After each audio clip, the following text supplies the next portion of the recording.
Durante nuestro último mensaje en la serie de Apocalipsis titulada Victoria, vimos cómo el Señor Jesucristo llevó a nuestro hermano Juan delante del mismísimo trono de Dios para que vea y entienda. Esas son las palabras que se pronuncian de la boca de nuestro Señor, para que Juan vea y para que Juan entienda.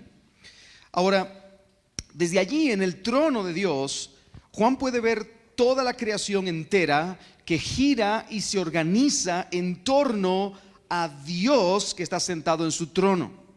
Hermanos, no es el azar el que dirige el universo, no son las grandes potencias políticas las que dirigen el mundo, no es la economía ni los movimientos militarizados los que tienen el poder, no es tampoco el diablo, no son sus demonios.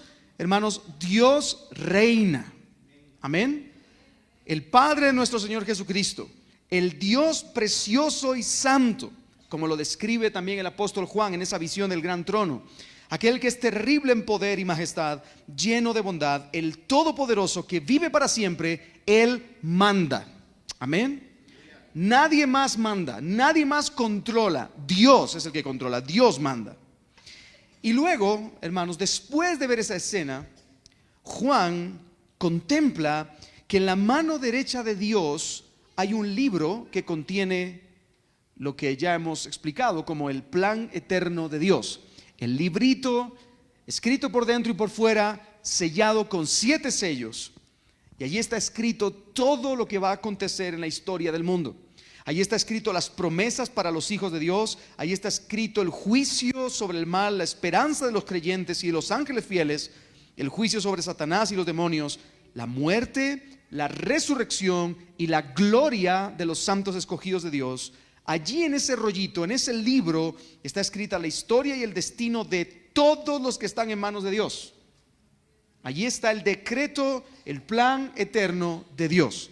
¿Bien hasta aquí, hermanos? Pero hay un aparente problema. Tenemos un aparente problema. Un ángel se pone a gritar a gran voz: ¿quién es digno de tomar el libro de la mano de Dios y de abrir sus sellos? ¿Quién es digno de desatar y ejecutar la voluntad de Dios? ¿Sí? ¿Quién es digno? Bueno, el universo entero queda en silencio. Dice que se buscó en todo el universo y no había nadie que pudiera tomar el libro y desatar sus sellos. Y Juan llora desconsoladamente hasta que uno de los ancianos, escuche lo que le voy a decir, uno de los ancianos que estaba allí le comparte a Juan el evangelio. Le dice: Jesucristo, el león de la tribu de Judá, ha vencido. Jesucristo es capaz de llevar a cabo la voluntad eterna de Dios. Y de pronto Juan levanta su mirada buscando dónde está ese león. ¿Y qué se encuentra? Un cordero degollado, un cordero inmolado, pero puesto en pie. Es decir, alguien que ha muerto, un cordero sin mancha que murió, pero que triunfó resucitando. Porque Él está degollado como inmolado, pero está de pie delante del trono. Y Él tiene la autoridad sobre el cielo y la tierra. Amén. Hermano, he vuelto a repetir esto porque yo no quiero que olvidemos esta escena. No quiero que olvidemos esto. Hermanos, hay un trono en el centro del universo. Y el trono no está vacante. El trono está ocupado. Dios está sentado en el trono. Y existe un libro escrito por Dios, un rollo sellado con un desenlace feliz, con una victoria plena para Dios y para todos aquellos que estén en Él. Y existe también un cordero en pie, capaz de ejecutar cada una de las cosas escritas. Así que, hermanos, nuestra esperanza es segura. Dios está en el trono. Él ha declarado la voluntad que se va a cumplir. Y Cristo, como cordero inmolado, pero león venciente, Él está cumpliendo la voluntad del Padre. Tenemos una esperanza segura. Pero, hermanos, de repente se rompe el silencio, esa tristeza que había, porque nadie podía abrir el libro, el rollito. Y de pronto comienza la fiesta de honor al Cordero.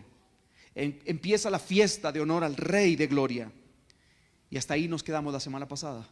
donde toda la creación se une, se funde en un cántico alabando al Cordero que fue inmolado, que es digno de recibir poder, riqueza, sabiduría y fortaleza, el honor, la gloria y la alabanza. Al que está sentado en el trono y al Cordero sea la gloria, la honra, la alabanza, el dominio por los siglos de los siglos. Y todos los que están en el cielo a una sola voz decían: amén. Hasta ahí nos quedábamos la semana anterior. Pero ahora, hermanos, Juan y cada uno de nosotros es invitado a presenciar cómo el Cordero abre los sellos. ¿Recuerda el libro? El libro que estaba en la mano del Señor, el libro donde se van a cumplir todas las cosas de toda la humanidad en toda la historia. Y ahora Juan es invitado a presenciar cómo el Cordero abre esos sellos. Y hermanos, así como la semana pasada, el día de hoy vamos a cubrir una sección muy amplia. De hecho, vamos a cubrir probablemente lo que es la sección más grande que hemos cubierto hasta el día de hoy en todos los mensajes expositivos que hemos hecho a lo largo de esta iglesia. Así que vamos a salir como a las 12 más o menos. Pero como vamos a cubrir una sección tan amplia, es imposible detenernos en todos y cada uno de los detalles. No podemos ver todas y cada una de las cosas, pero sí lo que queremos hacer es destacar las verdades principales contenidas en este texto, que son necesarias para nuestro entendimiento. Ahora, yo soy consciente de que entramos en una sección muy controversial. De hecho, en esta sección existen interpretaciones muy diferentes de estas visiones que Juan tiene. Algunos piensan que a estas alturas de esta visión de Juan, la iglesia ya no está en el escenario. Muchos piensan que la iglesia ha sido arrebatada ya para este momento en un rapto secreto, y que ahora los tratos que Dios tiene a partir de ahora son con Israel como nación. Con todo cariño y con todo respeto hacia mis hermanos que creen esto, yo no creo que esa sea la interpretación correcta de este texto. No voy a tomar mucho tiempo para explicar esto, ya que lo hemos hecho en semanas anteriores. Lo que sí quiero explicar es algunos detalles de interpretación antes de comenzar. Y esta es una parte como técnica para que podamos entender todo lo que viene en Apocalipsis de aquí en adelante. La mayoría de comentaristas bíblicos, hermanos, incluyendo a los padres de la iglesia y a los reformadores, a los puritanos también, creen, al igual que yo, que a partir del capítulo 6 en adelante hasta el final de Apocalipsis tenemos una serie de ciclos, ¿sí? Tenemos una serie de ciclos donde se repite la misma historia con el mismo final de impacto, pero de diferentes ángulos. Yo en alguna ocasión he dicho que es como si se tratara de ver un gol que ocurre en un partido. ¿Usted ha visto el gol en un partido? Y de pronto viene el jugador y se la pasa al otro jugador y tira a la portería y ¡gol! Y nosotros vemos el ángulo pero desde arriba. Pero de pronto se nos muestra el ángulo de forma lateral y el ángulo de la otra forma lateral y el ángulo desde atrás de la portería. ¿Ve todos esos ángulos? Es el mismo gol pero de diferentes ángulos. Exactamente la misma idea es la que tiene Juan de esta sección a partir del capítulo 6 en adelante. Y es muy claro notar estas divisiones por textos como Apocalipsis 6:12, 11:14, 14:7, no es necesario que los vaya anotando, solo los voy a ir mencionando. 16:19 y 19:15 y 20:10. ¿Qué aparecen en estos textos? Bueno, pues básicamente tenemos los mismos elementos donde todo termina. ¿Sí? Repito otra vez, en el capítulo 6, en el capítulo 11, en el capítulo 14, en el capítulo 16, en el 19 y en el 20 vemos finales, ¿sí? Finales de la historia. Y entonces, hermanos, a menos que nosotros tengamos 6 o 7 finales en la historia, con 6 o 7 comienzos de nuevo, todo indica que el Apocalipsis es una sucesión de repeticiones del mismo evento, de distintos ángulos una y otra vez para resaltar cosas importantes en cada uno de los ángulos. Por ejemplo, en el capítulo 19 y capítulo 20 Nosotros tenemos la victoria final en el capítulo 19, pero es contra ciertos elementos de la maldad. Y en el capítulo 20 tenemos otro final, pero es contra otros elementos de la maldad. Así que es el mismo gol visto desde distintos puntos de vista. Y usted dirá, bueno, pero eso es demasiado complicado de entender para mí. Sí, para nosotros un poquito. Pero la escritura semítica, profética, israelita, tiene esta tendencia a la hora de escribir. De hecho, cuando nosotros vemos la primera carta de Juan, la primera carta de Juan es una serie de repeticiones en bucle. Dice una cosa, la termina, y después vuelve otra vez a decir lo mismo y la termina, y después vuelve otra vez a decir lo mismo y la termina. Lo mismo ocurre en la perspectiva profética que encontramos en el Antiguo Testamento y en las enseñanzas de Jesús. Hay una repetición de una cosa y se termina, y vuelve a empezarlo otra vez y se termina, y es la misma cosa, el mismo elemento visto desde ángulos diferentes en la historia. ¿Me sigue, hermano, hasta aquí? ¿Sí? Usted quédese con el tema del gol. ¿Sí? Vamos a ver el gol final de Jesucristo, la estocada final contra la maldad, donde Jesucristo finalmente triunfa, y a lo largo de todo el resto de Apocalipsis que nos queda, lo vamos a ver desde ángulos diferentes. Amén, hermanos. ¿Bien hasta aquí? Muy bien. Habiendo dicho esto, en el capítulo 6 vemos la apertura de los 6 primeros sellos. Los acontecimientos que tienen lugar con el rompimiento de los sellos nos ofrecen una visión general de la historia entre la primera y la segunda venida de Cristo, que si hemos prestado atención, hermanos, en los mensajes de Marcos que hemos estado estudiando los domingos pasados, es básicamente tal y como Cristo dijo que ocurriría. Y yo voy a ir tratando de resaltar estos diferentes elementos. Bien, vayamos entonces a nuestro primer punto de este mensaje, que he titulado Los 4 jinetes del Apocalipsis. Esto es como muy tenebroso, ¿no? Los 4 jinetes del Apocalipsis. Y vamos a ir al capítulo 6, versículo 1 al versículo 8. Dice la palabra del Señor: entonces vi cuando el Cordero abrió uno de los 7 sellos, y oí a uno de los 4 seres vivientes que decía como una voz de trueno: ven. Miré, y había un caballo blanco. El que estaba montado en él tenía un arco. Se le dio una corona y salió conquistando y para conquistar. Cuando el Cordero abrió el segundo sello, oí al segundo ser viviente que decía: ven. Entonces salió otro caballo rojo. Al que estaba montado en él se le concedió quitar la paz de la tierra y que los hombres se mataran unos a otros, y se le dio una gran espada. Cuando el Cordero abrió el tercer sello, oí al tercer ser viviente que decía: ven. Y miré, y había un caballo negro. El que estaba montado en él tenía una balanza en la mano. Y oí como una voz en medio de los 4 seres vivientes que decía: 1 litro de trigo por 1 denario, y 3 litros de cebada por 1 denario, y no dañes el aceite y el vino. Cuando el Cordero abrió el cuarto sello, oí la voz del cuarto ser viviente que decía: ven. Y miré, y había un caballo amarillento. El que estaba montado en él se llamaba Muerte, y el Hades lo seguía. Y se le dio autoridad sobre la 4ª parte de la tierra para matar con espada, con hambre, con pestilencia y con las fieras de la tierra. Qué escena, hermanos. Ahora, cuando el Cordero entonces empieza a romper los sellos, ocurren una serie de eventos sucesivos que vamos a ir viendo muy por encima, pero con la intención de entender lo que está ocurriendo aquí. El primer sello es roto, y uno de los seres vivientes grita: ven.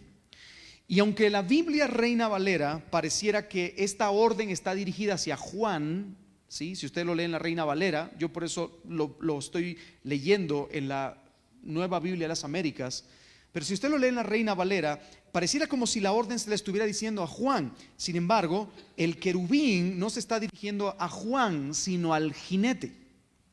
Le está diciendo al jinete: ven. Y a la orden, en ese momento, Juan ve un caballo blanco.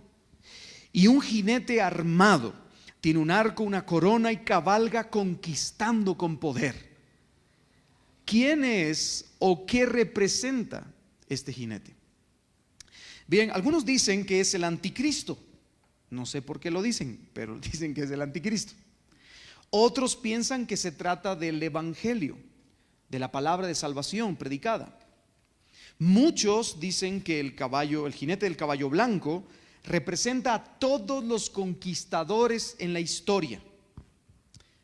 Sin embargo, yo me siento muy persuadido a creer, por el contexto del texto y el contexto de Apocalipsis, me siento muy persuadido a creer lo que muchos buenos comentaristas bíblicos creen, como William Hendrickson o Joel Beeke. Usted lo puede leer también en la Biblia de Estudio de Herencia Reformada, que yo sé que algunos la tienen. Y entendemos que el jinete con el arco y la corona es el mismo, representa al mismo Señor Jesucristo. Siempre que se usa el color blanco en el libro de Apocalipsis, se hace como un símbolo de pureza, de victoria, de alegría, de gozo. Y de hecho, un poco más adelante en Apocalipsis, el mismo Juan vuelve a ver a este jinete armado sobre un caballo blanco y vestido de blanco. Y ese jinete al que él ve es Jesucristo mismo. Mire cómo lo dice en Apocalipsis 19:11. Entonces vi el cielo abierto y he aquí un caballo blanco. La misma idea. Y el que lo montaba se llamaba Fiel y Verdadero, y con justicia juzga y pelea. Recuerde que todos estos son simbolismos. Todos estos son simbolismos que representan cosas muy particulares. Ahora, algunos argumentan en contra de esta postura diciendo que el Señor en el capítulo 6, en el versículo 1, cuando aparece este caballo blanco, el versículo 2, algunos argumentan que el Señor porta una espada aquí, pero en el capítulo 6 porta un arco, y entonces pues no puede ser el mismo. Pero hermanos, en el capítulo 45 del libro de Salmos, Salmos capítulo 45, que es un salmo mesiánico, que le invito a que lo lea, por el tiempo no vamos a leerlo, pero en el capítulo 45 de Salmos se nos presenta al Mesías, y curiosamente se nos dice que él está cabalgando sobre un caballo blanco y conquistando a los pueblos con su arco y sus flechas. Así que Juan simplemente está utilizando palabras del Antiguo Testamento para definir a nuestro Señor Jesucristo, quien le ha sido conferida la victoria plena, el poder y la autoridad sobre este tiempo que estamos viviendo. De hecho, el Señor Jesucristo mismo lo dijo en Mateo capítulo 28, verso 18 y 19. Él dijo: toda potestad me es dada en el cielo y en la tierra. Por tanto, id, ¿verdad? Y sabemos el resto del texto: haced discípulos a todas las naciones. Ahora, hermanos, al romperse el primer sello, nosotros vemos a un jinete cabalgando como un vencedor seguro. Avanza imparable sobre los siglos. En los lugares más insospechados, en los momentos más inapropiados, contra todo pronóstico, el jinete del caballo blanco se levanta haciendo añicos las murallas más altas y cruzando los abismos. Él tiene el poder para conquistar. Es Cristo. Se trata de Cristo, quien por medio de su Espíritu y por medio de su iglesia está conquistando y venciendo con el evangelio a sus enemigos. Hermano, a lo largo de la historia, nosotros mismos que éramos enemigos de Cristo hemos sido conquistados por el evangelio de Jesucristo. Así que nosotros somos parte de esa victoria y conquista que este jinete inició en el momento en el que los sellos fueron rotos. El segundo ser viviente dice: ven. Y Juan ve salir a un segundo caballo. Es un caballo rojo, rojizo. Y yo quiero que usted pueda tener su Biblia abierta con todos los textos. Estamos en el versículo 3. Hay un segundo sello, aparece un caballo rojizo. Y ahora se trata también de un jinete armado, pero esta vez tiene una espada. Y hermanos, la espada le ha sido dada, se le dio una gran espada y ha recibido la potestad, el poder, ¿para qué cosa, hermanos? Para quitar la paz de la tierra. Hermanos, la consecuencia de que este segundo jinete entre en la escena del mundo es el continuo derramamiento de sangre. Lo que se da a entender es que la espada no se va a apartar de la tierra hasta que Cristo regrese en gloria. La sangre seguirá bañando la tierra. El mundo seguirá siendo un lugar violento hasta que Cristo regrese. Y hermano, yo le quiero preguntar algo. ¿Acaso no es esto lo que Cristo prometió en Marcos 13? ¿Se recuerda cuando Cristo dice: oiréis de guerras y rumores de guerras, y se levantará nación contra nación y reino contra reino? Pero Cristo mismo dijo: pero esto no es el fin.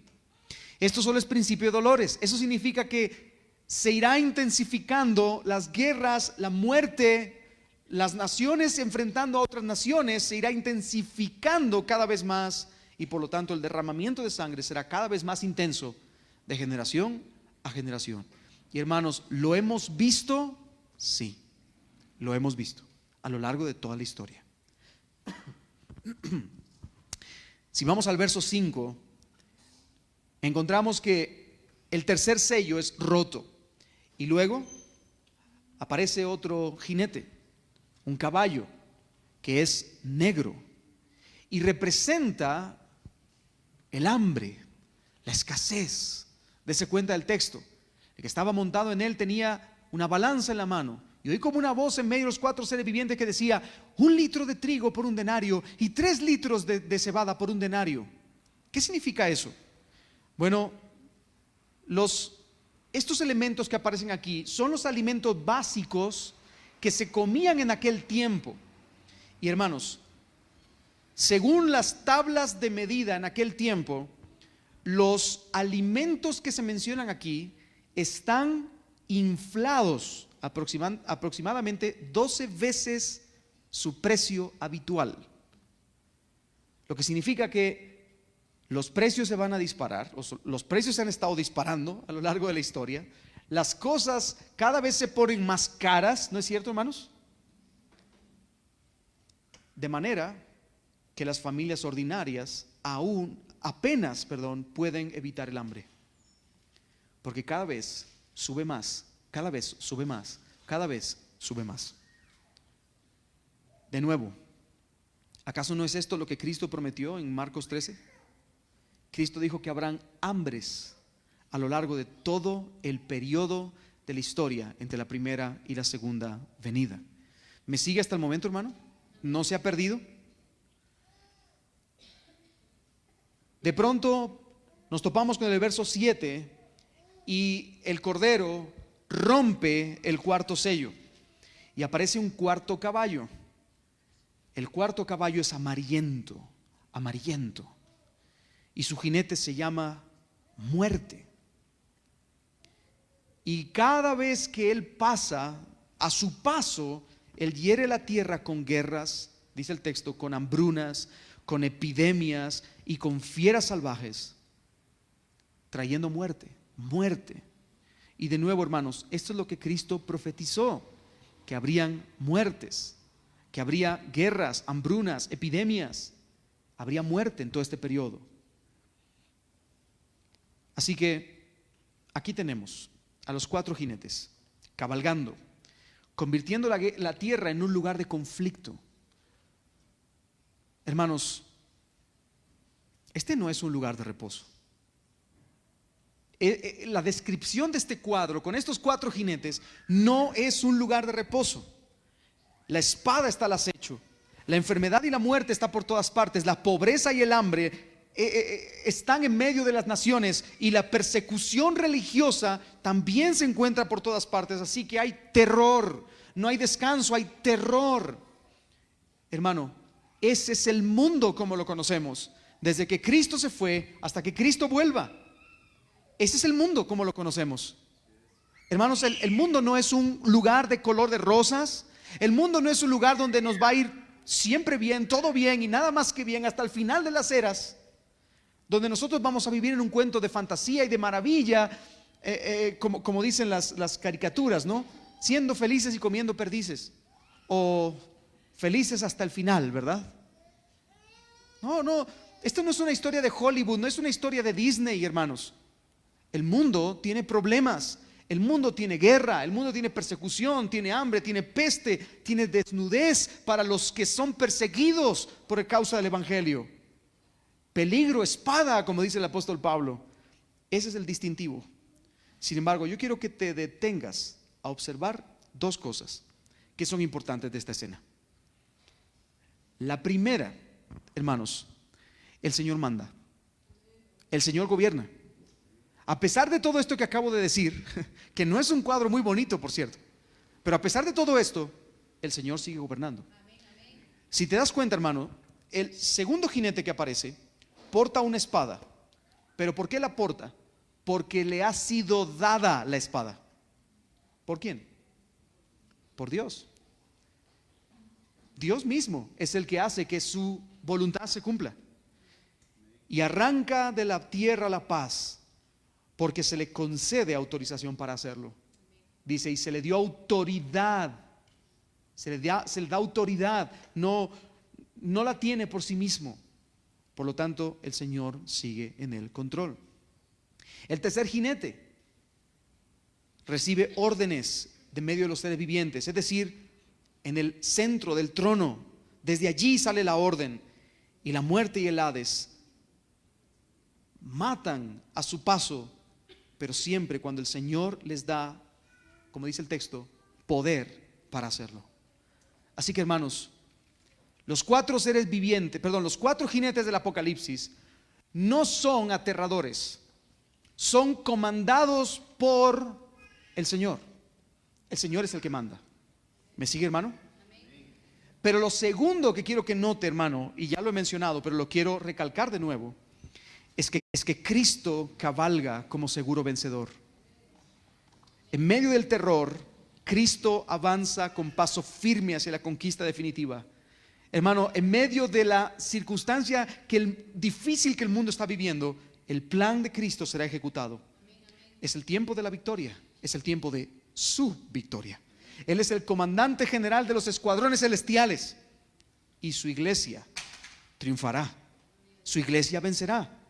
Y como Él mismo lo dijo, las puertas del Hades no prevalecerán en contra de ella. Así que, hermano, aun lo terrible que podamos ver en estos textos, jamás se nos olvide que Dios es el que comanda, que el Señor es el que manda, Él es el que está sentado en el trono, y Cristo cabalga como el seguro vencedor por los siglos sin fin. Pero ahora vemos que los sellos continúan siendo abiertos, y eso nos lleva al segundo punto de esta noche, que he titulado El clamor de los mártires y la promesa de justicia. El clamor de los mártires y la promesa de justicia. Y le invito a que pueda acompañarme al verso 9, del verso 9 al verso 11. Los 4 primeros sellos se han abierto. Cristo ha empezado a cumplir la voluntad de Dios, y a lo largo de toda la historia sus palabras y sus hechos se van a cumplir. Pero ahora viene el quinto sello, y dice: cuando el Cordero abrió el quinto sello, vi debajo del altar las almas de los que habían sido muertos a causa de la palabra de Dios y del testimonio que habían mantenido. Clamaban a gran voz: ¿hasta cuándo, oh Señor santo y verdadero, esperarás para juzgar y vengar nuestra sangre de los que moran en la tierra? Y se le dio a cada uno de ellos una vestidura blanca, y se le dijo que descansaran un poco más de tiempo, hasta que se completara también el número de sus consiervos y de sus hermanos, que habrían de ser muertos como ellos lo habían sido. Cuando el quinto sello se abre, ya no aparece ningún caballo con su jinete. Se le muestra a Juan las almas de los mártires que han sido asesinados por defender y por confiar en el nombre de Cristo. Por vivir descansando en la fe en Jesucristo, han sido perseguidos y han sido asesinados. Ahora, si usted se da cuenta, la cámara ha cambiado de posición. Y esto pasa con frecuencia. ¿Dónde estábamos hace un momento? En la tierra, porque se ve cómo se despliega, los caballos los jinetes empiezan a hacer cosas en la tierra, pero ahora la mirada cambia y Juan es transportado y ve lo que ocurre en el cielo. Y allí en el cielo, él se encuentra con los redimidos martirizados, aquellos que han dado su vida por la causa del evangelio. Ahora, de nuevo, así como lo hice antes, le pregunto, ¿acaso no es esta otra señal que Cristo dijo que acompañaría a todo el periodo entre la primera y la segunda venida? ¿No se recuerda lo que estuvimos estudiando en Marcos capítulo 13? Que una de las señales era que habría persecución, que muchos morirían a espada, que algunos serían odiados por sus propios familiares. Sí, de nuevo, es una de las señales que Cristo ya dio. Durante todo ese periodo de la historia, Él dijo que habría persecución. E incluso la persecución los llevaría hasta la misma muerte. Ahora, hermano, quiero que note el texto por un momento. ¿Qué están haciendo estos mártires? ¿Qué están haciendo? Le están pidiendo a Dios que vengue sus muertes. Le están pidiendo a Dios, Señor, ¿hasta cuándo? ¿Hasta cuándo tú no vas a hacer justicia? ¿Cuándo vas a juzgar la sangre derramada de cada uno de nosotros que ha sido dada por ti? Ahora, hermanos, ¿por qué ellos están pidiéndole al Señor que vengue sus muertes? ¿Cuál es su deseo? Bueno, ellos quieren que el Señor haga justicia. ¿Se da cuenta de esas palabras? ¿Hasta cuándo, Señor santo y verdadero, esperarás para juzgar y vengar nuestra sangre? Ellos quieren que el Señor haga justicia. Hermanos, el clamor de los mártires en la presencia del Señor no está motivado por una sed egoísta de venganza. Ellos no le están diciendo al Señor, Señor, acaba con ellos. Así como ellos nos decapitaron, decapítales tú el espíritu, ¿verdad? No, eso no es lo que está diciendo aquí cada uno de los mártires. Ellos están diciendo, Señor, por amor al nombre de Cristo, las cosas no se pueden quedar así. Ellos confesaron el nombre santo y bendito del Señor Jesucristo y recibieron burlas y palizas. Se negaron a confesar el nombre del César como Señor y perdieron la vida misma. Su sangre fue derramada en la tierra. Y hermanos, los verdugos de ellos se fueron cada uno a sus casas a cenar y a honrar a sus dioses paganos, mientras la sangre de los santos era derramada en tierra. Y ellos están diciendo, las cosas no se pueden quedar así. Hermanos, ha de llegar el día en el que el Señor muestre su brazo fuerte, su potencia, su ira. Los que moran en la tierra, hermanos, deben saber que al despreciar a los cristianos, desprecian a Cristo. Han menospreciado al precioso. Y esa es la mayor injusticia, hermanos. Eso es lo más indignante. Ellos están proclamando, Señor, por favor, haz justicia, pon las cosas en su sitio, da a cada uno lo que se merece, vindícanos, Señor, para que tu nombre sea temido. Ese es el clamor de ellos. ¿Me sigue, hermanos, aquí? Pero entonces hay una voz en el cielo que les dice, el verso 11 dice, sí, habrá justicia, pero todavía no. Cuando se complete el número de sus consiervos y de sus hermanos que habrían de ser muertos como ellos lo habían sido.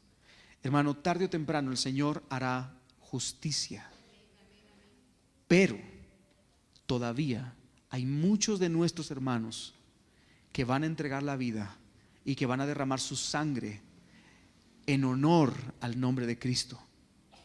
Todavía el número no se ha completado, y por eso la voz desde el cielo les dice, sí, se hará justicia, pero todavía no.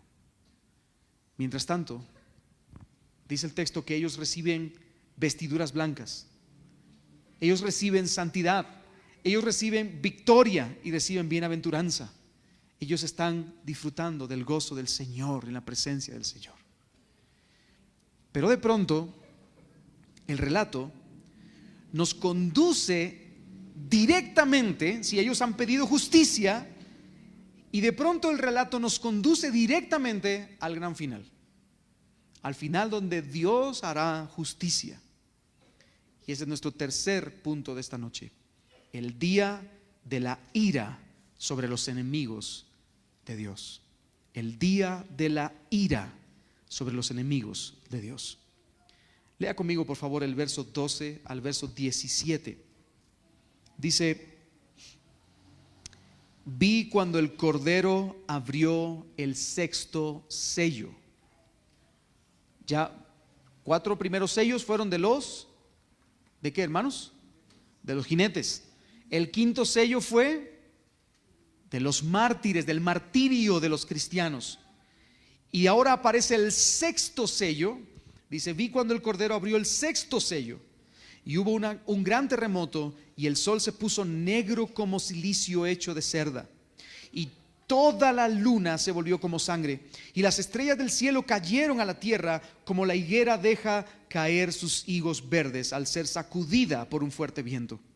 El cielo desapareció como un pergamino que se enrolla, y todo monte e isla fueron removidos de su lugar. Los reyes de la tierra y los grandes, los comandantes, los ricos, los poderosos y todo siervo y todo libre se escondieron en las cuevas y entre las peñas de los montes, y decían a los montes y a las peñas: caigan sobre nosotros y escóndanos de la presencia de aquel que está sentado en el trono y de la ira del Cordero, porque ha llegado el gran día de la ira de ellos, y ¿quién podrá sostenerse? El sexto sello se rompe, y de pronto se introduce el día del juicio final. Ha llegado el momento de ejecutar la venganza definitiva del Señor sobre los que moran en la tierra. Hermanos, este es el día de la ira del Cordero, el día grande y temible, anunciado desde el Antiguo Testamento, anunciado por el mismo Señor Jesucristo. Será un día donde habrá un cataclismo astronómico. Se da cuenta de que el sol se oscurecerá, la luna y las estrellas caerán del cielo. ¿Y qué ocurrirá? Los cielos como un pergamino serán enrollados. Hermano, ¿no es acaso lo mismo que estuvimos estudiando en el sermón del domingo pasado? ¿Recuerda usted el sermón del domingo pasado? ¿No es acaso lo mismo que estuvimos estudiando? Donde el Señor Jesucristo dice que justo un momento antes de que sea su venida, ¿qué va a ocurrir? El sol se oscurecerá, la luna y las estrellas caerán, y el cielo y la tierra pasarán, se enrollarán. ¿Se recuerda eso? Hermanos, esta vez el Señor no entrará al templo volcando las mesas de los cambistas y espantando las palomas. Esta vez el Señor entrará al mundo, y Él volcará todo lo que tenga que ser volcado, y aplastará todo lo que tenga que ser aplastado. Ya no vendrá con humildad, ya no vendrá como humilde montado en un pollino. Vendrá el día de la ira del Señor. En aquel día, hermanos, por mucho que lo intenten, nadie podrá esconderse del rostro de Dios y de la ira del Cordero. Nadie, nadie. ¿Se da cuenta del texto? ¿Y quién podrá sostenerse en pie? Dice, nadie puede esconderse. Los que hoy se burlan del nombre santo de Cristo, mañana temblarán delante de su presencia. Cuando Dios diga: hasta aquí, alto, entonces se borrará para siempre la sonrisa burlona de los rostros de aquellos que se han burlado del Señor por toda su vida. Cuando el Cordero se levante para juzgar la tierra, ¿quién podrá sostenerse en pie? Hermano, esta es una pregunta retórica. La respuesta es: nadie. Nadie, hermano. Hermanos, ese día será aterrador, terrible. Y más nos vale tener a Cristo no como el Cordero que es el juez de la humanidad, sino como el león triunfante, que es el león bueno. el león que abraza a su pueblo y defiende a su pueblo. Así que si alguno hoy aquí, o de los que están viendo la transmisión, todavía no se han refugiado en Cristo, yo te recomiendo que lo hagas. Te recomiendo que te abraces a Cristo, al león que es el juez de la historia, pero que es el león bueno. Es bueno para siempre. Pero justo después de este día de la ira sobre los enemigos de Dios, de pronto el apóstol Juan tiene otra visión. Y de nuevo, la cámara cambia de enfoque. Porque, ¿qué es lo que hemos visto hasta ahora? Hemos visto a los 4 jinetes que están ¿dónde? En segundo lugar, hemos visto a los mártires que están en la presencia de Dios. ¿Dónde están? Después hemos visto el 6º sello siendo roto y toda la humanidad enfrentándose al día del Señor, al día de la ira del Señor. ¿Dónde? Pero de pronto ahora la cámara cambia, el enfoque cambia y nos vamos de nuevo para arriba. De hecho, a esta sección que vamos a leer ahora se le llama el interludio antes del fin. Juan dice, después de esto, el capítulo 7, verso 1, dice, después de esto, ¿qué dice, hermano? Solo la primera palabra. Después de esto, ¿qué dice? Vi. Después de esto, vi. Quiere decir que lo que vio, lo vio después. ¿Sí? No dice que ocurrió después, sino que a él se le dio la oportunidad de verlo después. Lo que se describe entonces no está ordenado cronológicamente, hermanos. De hecho, ya todo ha sido removido, ya los cielos y la tierra han sido enrollados como un pergamino, y entonces ahora todo lo que ocurre en la presencia del Señor de nuevo. Pero entonces, ¿qué ve? ¿Qué ve nuestro hermano Juan? Bueno, vayamos a nuestro cuarto punto de esta noche: protección para los siervos del Señor. Capítulo 7, versos del 1 al 8. Dice: después de esto, vi 4 ángeles de pie en los 4 extremos de la tierra, que detenían los 4 vientos de la tierra, para que no soplara viento alguno, ni sobre la tierra, ni sobre el mar, ni sobre ningún árbol. También vi a otro ángel que subía de donde sale el sol y que tenía el sello del Dios vivo. Y gritó a gran voz a los 4 ángeles a quienes se les había concedido hacer daño a la tierra y al mar: no hagan daño ni a la tierra, ni al mar, ni a los árboles, hasta que hayamos puesto un sello en la frente a los siervos de nuestro Dios.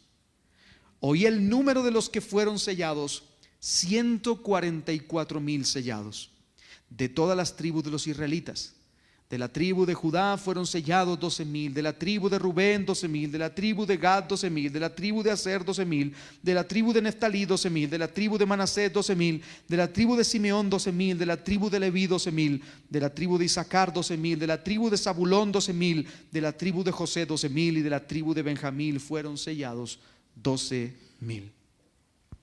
Juan entonces ve 4 ángeles, uno en el norte, otro en el sur, otro en el este y un cuarto en el oeste. Y la misión de estos 4 ángeles, justo un momento antes del momento final, su misión es hacer daño a la tierra y al mar. Su misión es acabar con todo. La misión de estos 4 ángeles es literalmente enrollar cielos y tierra. La misión de estos 4 ángeles es hacer todo pedazos, ya acabar la humanidad.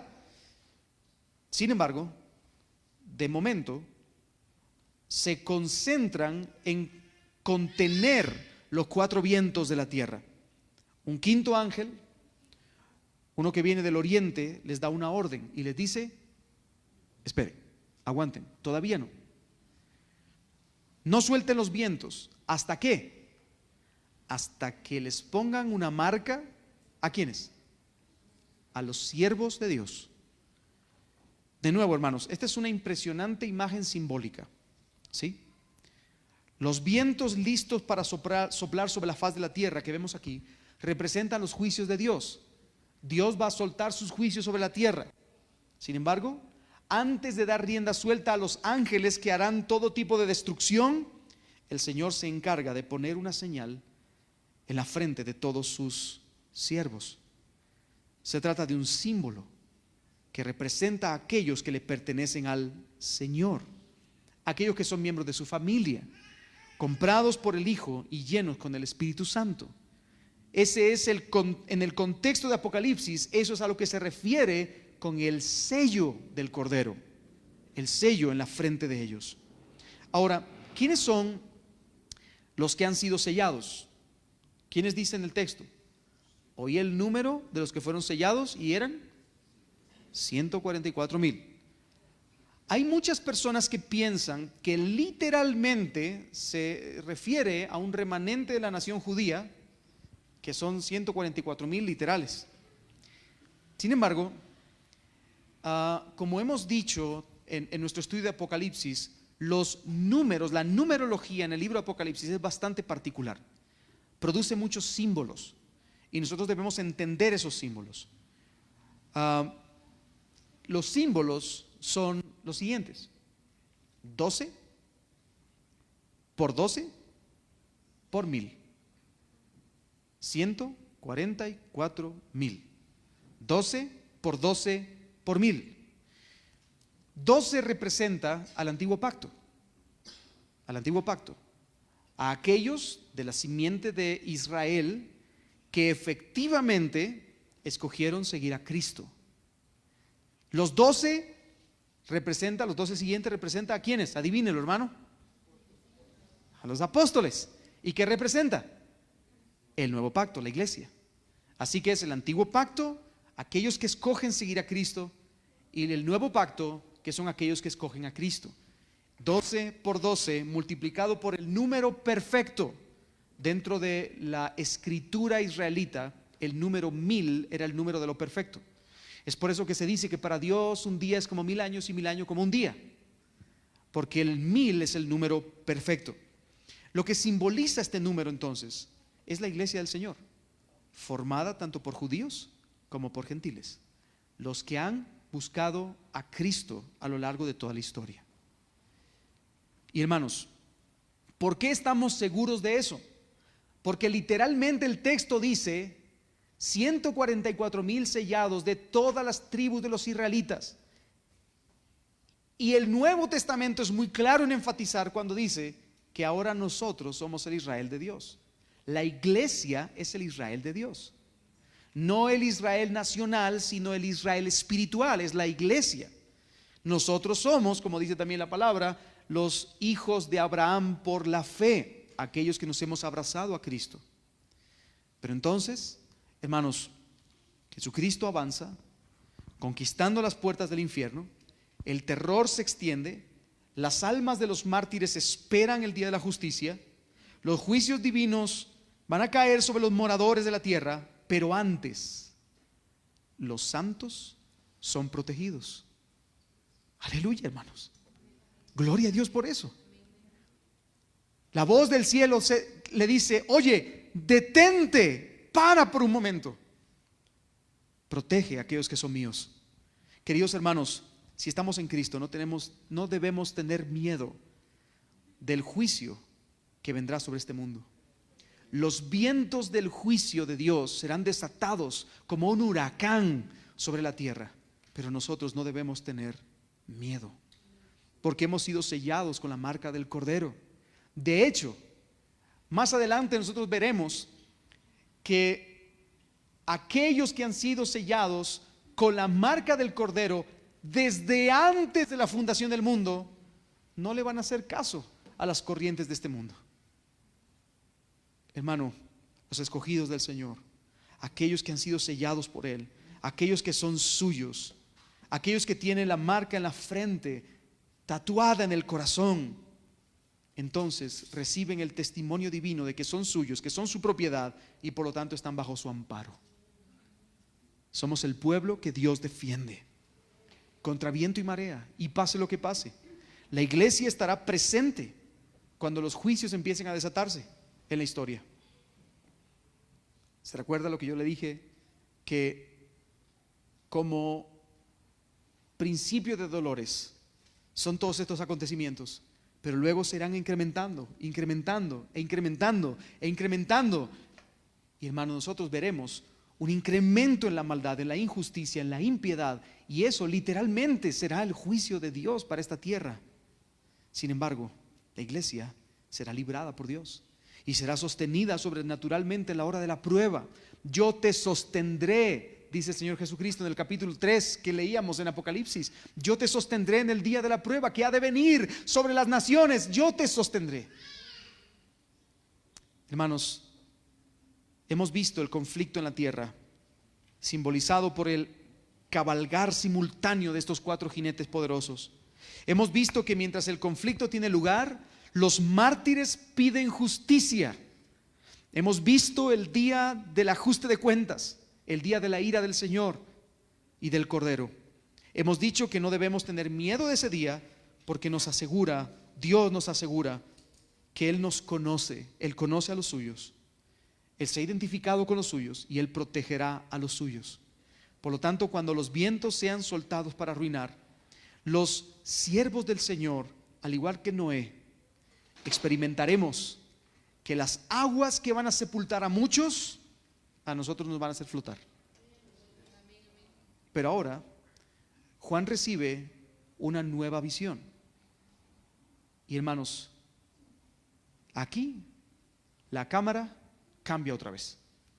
Esto es como una película. Es el mismo momento, en el mismo acontecimiento, pero ahora la cámara cambia. ¿A dónde cambia? Bueno, el Señor Jesucristo lo decía en Marcos capítulo 13, en el mensaje que estudiábamos el domingo. Y entonces Cristo enviará a sus ángeles para recoger de los 4 extremos de la tierra a aquellos que son sus escogidos, y los reunirá para estar con Él para siempre. Y ese es el último punto que vamos a ver muy rápidamente esta noche: salvación final y gloria eterna. La salvación final y la gloria eterna. Hermano, lea conmigo el capítulo 7, verso 9 en adelante. Dice: después de esto miré y vi una gran multitud que nadie puede contar, de todas las naciones, tribus, pueblos y lenguas, de pie delante del trono y delante del Cordero, vestidos con vestiduras blancas y con palmas en las manos, y clamaban a gran voz diciendo: la salvación pertenece a nuestro Dios, que está sentado en el trono, y al Cordero. ¿Qué clamaban ellos? La salvación es del Señor. Todos los ángeles estaban de pie alrededor del trono y alrededor de los ancianos y los 4 seres vivientes. Estos cayeron sobre sus rostros delante del trono y adoraron a Dios diciendo: amén. La bendición, la gloria, la sabiduría, la acción de gracias, el honor, el poder y la fortaleza sean a nuestro Dios por los siglos de los siglos. Amén. Uno de los ancianos habló diciéndome: estos que están vestidos con vestiduras blancas, ¿quiénes son y de dónde han venido? Y yo le respondí: Señor mío, usted lo sabe. Y él me dijo: estos son los que vienen de la gran tribulación y han lavado sus vestiduras y las han emblanquecido en la sangre del Cordero. Por eso están delante del trono de Dios y les sirven día y noche en su templo. Y aquel que está sentado en el trono extenderá su tabernáculo sobre ellos. Ya no tendrán hambre ni sed, ni el sol les hará daño, ni ningún calor abrasador, pues el Cordero que está en medio del trono los pastoreará y los guiará a manantiales de aguas de vida. Y Dios enjugará toda lágrima de sus ojos. Hermanos, ¿quiénes son los millares de millares que nadie puede contar y que están delante del trono? ¿Quiénes son ellos? Bueno, dice el anciano, son los que han emblanquecido sus ropas en la sangre del Cordero. Pregunto, ¿quiénes son los que han blanqueado sus ropas en la sangre del Cordero? ¿Quiénes? Todos los cristianos.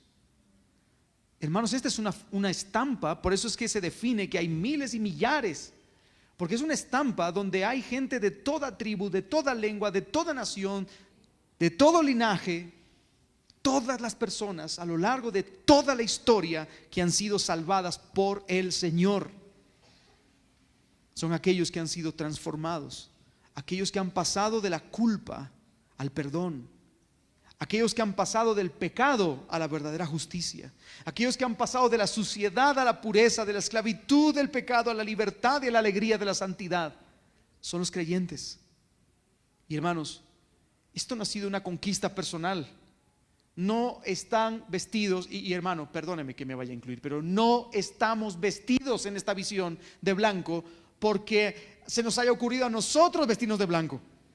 El mérito es de Cristo.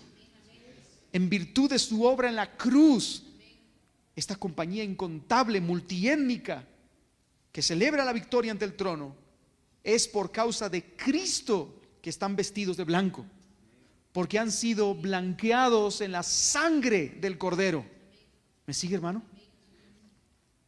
Pero además, estas personas son aquellos que han salido de la gran tribulación.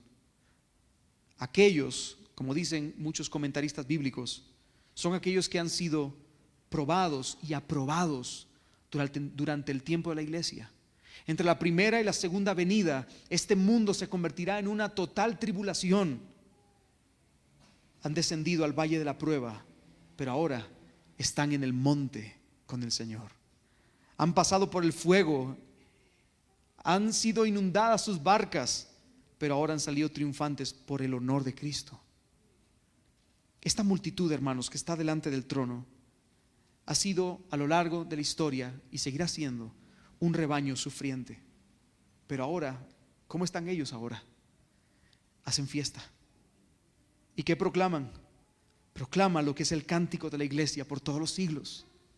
La salvación pertenece a nuestro Dios, que está sentado en el trono. La salvación pertenece al Cordero, que ha sido inmolado por nosotros y para nuestro bien. Y hermanos, aunque han sufrido, aunque han pasado por tribulación, aunque la iglesia ha pasado por un tiempo de tribulación porque están lejos del Cordero, lejos de su Cristo, ahora les espera solamente la gloria. ¿Y por qué estoy seguro de eso? Bien, porque el verso 15 dice: extenderá su tabernáculo sobre ellos, es decir, les dará protección perfecta y perpetua. Pero también el versículo 15 dice que ellos estarán delante del trono. ¿Cuándo, hermanos? De día y de noche. Ellos tendrán perfecta comunión con Dios por toda la eternidad. Pero también el verso 17 dice: y el Cordero que está en medio del trono los pastoreará y los guiará a fuentes de agua de vida. ¿Y qué es eso? Perfecta satisfacción. Y finalmente el verso 17 dice: y Dios enjugará toda lágrima de los ojos de ellos. Ellos tendrán felicidad, dicha sin fin. ¿Y qué es eso, hermanos? Perfecta bienaventuranza. Así que ellos gozarán de la gloria con perfecta protección, con perfecta comunión, con perfecta satisfacción y con perfecta bienaventuranza. Hermano, esta es la gloria de la iglesia. Allí estaremos. Esta es una estampa en la que nosotros también estamos incluidos. En Génesis 1:1 no estamos. En el principio Dios creó los cielos y la tierra. Pero hermanos, en el final de la historia, en Apocalipsis 7:15 al 17, allí sí estamos. En este final de impacto, en esta foto final, en la foto VIP del cielo, allí estaremos junto al Señor, con perfecta protección, con perfecta comunión, con perfecta satisfacción y con perfecta bienaventuranza. Y hermanos, así termina. ¿Se da cuenta el texto? Así es como termina. No habrá hambre, no tendrán sed, no necesitaremos sol. De hecho, el sol no nos hará daño por eso. El Cordero nos pastoreará por aguas, por manantiales de agua de vida, y Dios enjugará toda lágrima por perpetuidad. Hermanos, estaremos en su presencia para siempre. Y entonces, el final de impacto. Apocalipsis capítulo 8, verso 1. Cuando el Cordero abrió el séptimo sello, ¿recuerda cuántos sellos habían? 7. En los primeros 4, los 4 jinetes. En el quinto, el martirio de los creyentes. En el sexto, la ira del Cordero. Y ahora, en el séptimo sello, Cuando el Cordero abrió el séptimo sello, hubo silencio en el cielo, como por media hora. Hermanos, esto es un símbolo también. El último sello es abierto y todo el universo se queda en completa paz y silencio ante el trono de Dios. Guerra y rumores de guerra, derramamiento de sangre, espada, hambre, persecuciones, terremotos. Este mundo en colapso todo el tiempo, pero al final, hermanos, el Señor atrae a sus santos, los lleva ante su presencia y en el final de impacto, silencio. Y me gusta pensar en esto. Es como si de pronto todos los millares de personas que se encuentran en la presencia del Señor hicieran un silencio. El final se acaba. Gloria para Dios y victoria para su pueblo. El Cristo de Dios ha vencido. Él ha roto los 7 sellos. Y al final, paz. El shalom de Dios. El día del juicio final no terminará en simplemente condenación para los injustos, en ira santa para ellos, sino que terminará en un día de reposo eterno para todos los santos y escogidos. Porque, hermanos, el plan de Dios se ha ejecutado y ahora todos deben callar ante su majestad y su belleza. Este es el final de la historia. Hermanos, yo sé que ha sido una sección larga, capítulo 6, verso 1 al capítulo 8, verso 1. Pero, hermanos, qué glorioso cuadro hemos visto. Podemos estar seguros de que habrá conflicto en la tierra, sí. Habrá terremotos, hambres, pestes, guerras y rumores de guerra, nación contra nación y persecución contra la iglesia, sí. Pero el plan de Dios es imparable y su iglesia se levantará triunfante. La iglesia de Dios será perseguida, pero el Señor guardará a los suyos en medio de la hora de la prueba. Y finalmente, hermanos, cada uno será puesto en su sitio. El malo recibirá juicio eterno. Y dice el texto, ¿y quién podrá sostenerse en pie? Pero los escogidos recibirán la bienaventuranza de la gloria. Y Cristo nos pastoreará a manantiales de agua de vida. Recibiremos la dicha sin fin en la presencia de Dios. Hermanos, por tanto, por todo lo que acabo de decir, por todo lo que hemos leído en esta sección de Apocalipsis, persevera en la carrera. Persevera en medio de la carrera. Y descansa, hermano, en la dulce esperanza de que al final habrá victoria y paz para los redimidos. Hermano, confía, sigue caminando sin desmayar, sigue perseverante, sigue con la cabeza en alto, sigue esperando al Señor, sigue manteniéndote firme, sigue velando y orando. No te angusties por los jinetes, no te angusties si hay persecución o incluso muerte. No te angusties porque el día de la ira del Señor viene y arrasará todo. No te angusties de eso. Hermano, enciende tu corazón en la dulce esperanza de que al final cantaremos juntos delante del trono de Dios las salvaciones del Señor. Al final cantaremos eso. Así que crece y descansa en esa dulce esperanza. Porque sabes algo, hermano, cualquier cosa que yo te pueda decir en este mundo no será para ti una motivación tan fuerte como la motivación de aquella visión beatífica. Veremos a Cristo tal cual es y estaremos con Él para siempre y cantaremos a su nombre y disfrutaremos de su presencia. Hermano, al final victoria. Al final victoria.